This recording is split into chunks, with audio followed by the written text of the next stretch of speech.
2025년 2월 14일 금요일 새벽입니다.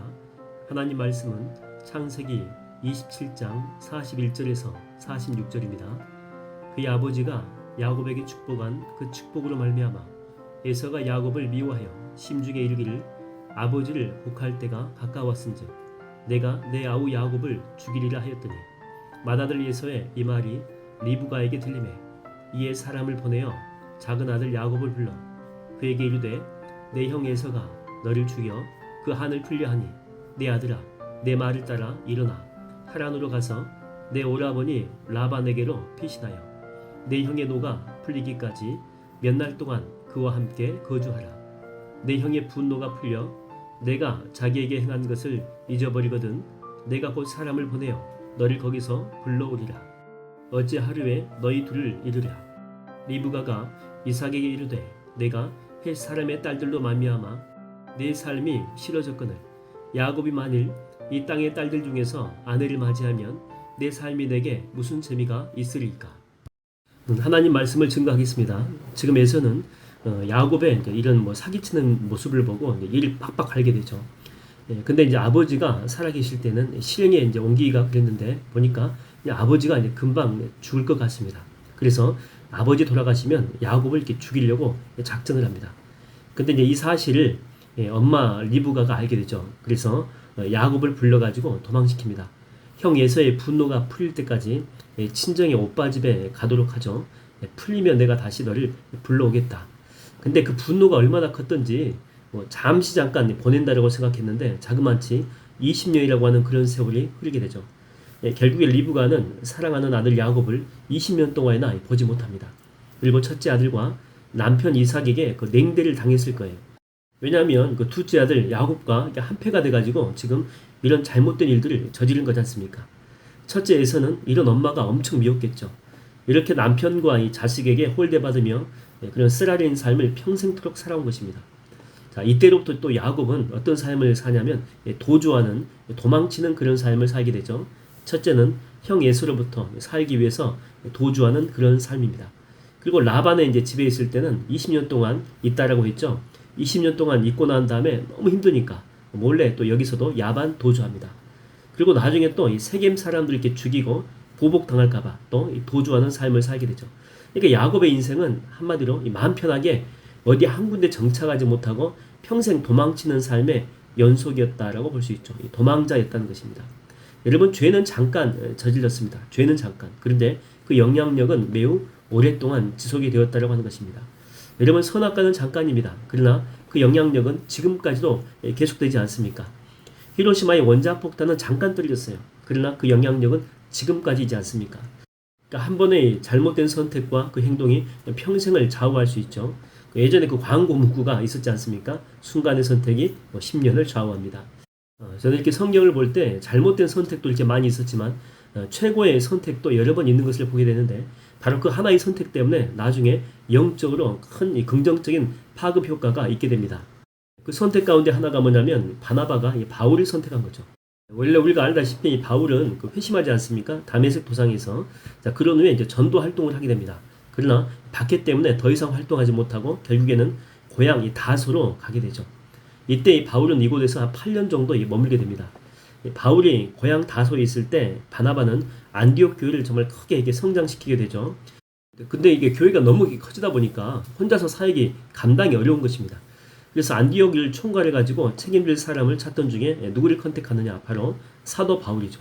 이 한 사람의 선택으로 안디옥 교회는요, 교회에서 최고의 부흥기를 경험하게 되고 그뿐만이 아니죠.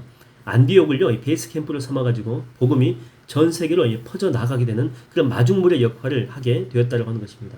단지 한 사람 선택한 것뿐입니다. 근데 그 한 사람이 세상을 복음으로 뒤집어 놓았다고 하는 것입니다. 이 독일은요, 히틀러 이후에 모든 것이 다 망가지게 됩니다. 그 중에 교회도 포함이 되죠. 히틀러의 그 극단적인 이 독재와 세계를 무력으로 이렇게 점령하려고 하는 그 야욕을 지지해 주는 것이 바로 이 교회였거든요. 히틀러는 하나님이 보낸 사람이다. 전쟁은 하나님의 뜻이다라고 했습니다. 그래서 전후에 사람들은 교회에 대해서 환멸을 가지고 다 떠나게 되는데 이렇게 망가져가지고 없어질 뻔한 이 교회의 운명을 다시 회복시킨 사람이 있습니다. 바로 디트리히트 본헤퍼죠.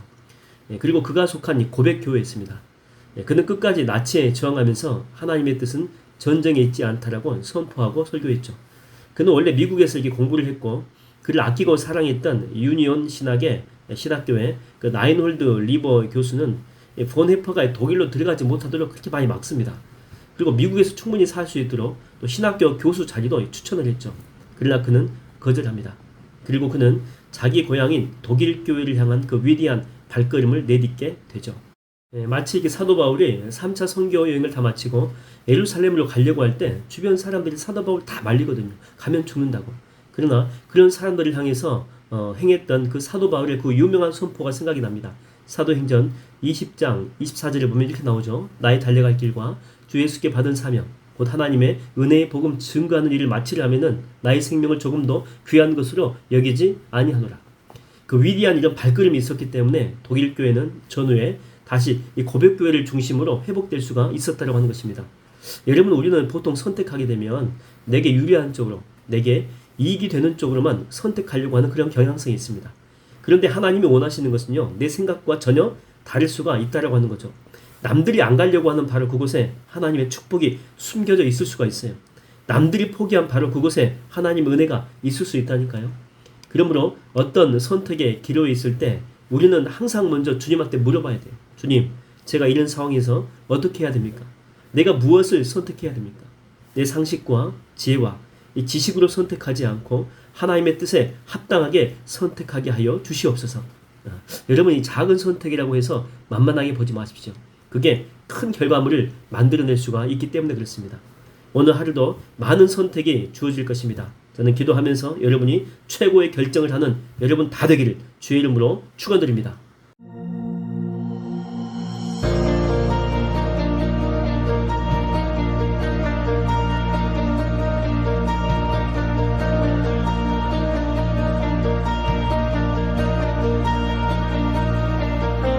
나의 사랑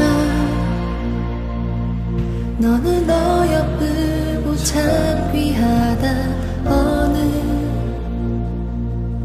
보석보다 귀하다. 내가 사랑스럽지 않을 때 너를 온전히 사랑하고 너와 함께하려 내가 왔노라.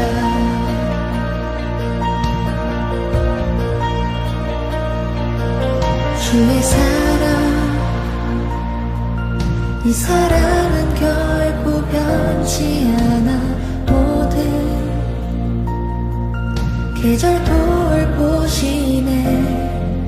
풀은 마르고 꽃은 시드나 주의 말씀은 신실해. 실수가 없으신 주만 바라라. 주님의 나라와 뜻이 나의 삶 속에 임하시며 주님 알기를 주만 보기를 소망해.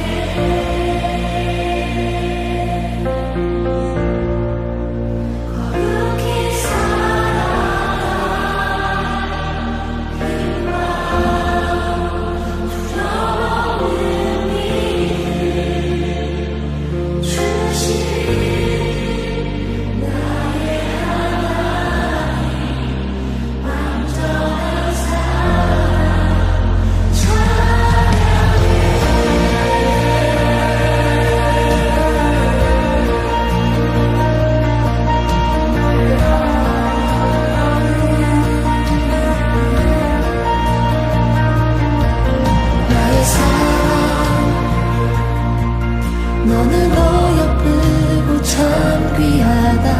어느 보석보다 귀하다.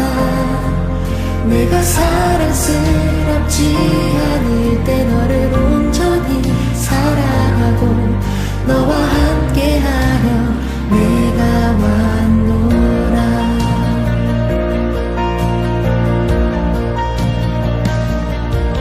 주의 사랑, 이 사랑은 결코 변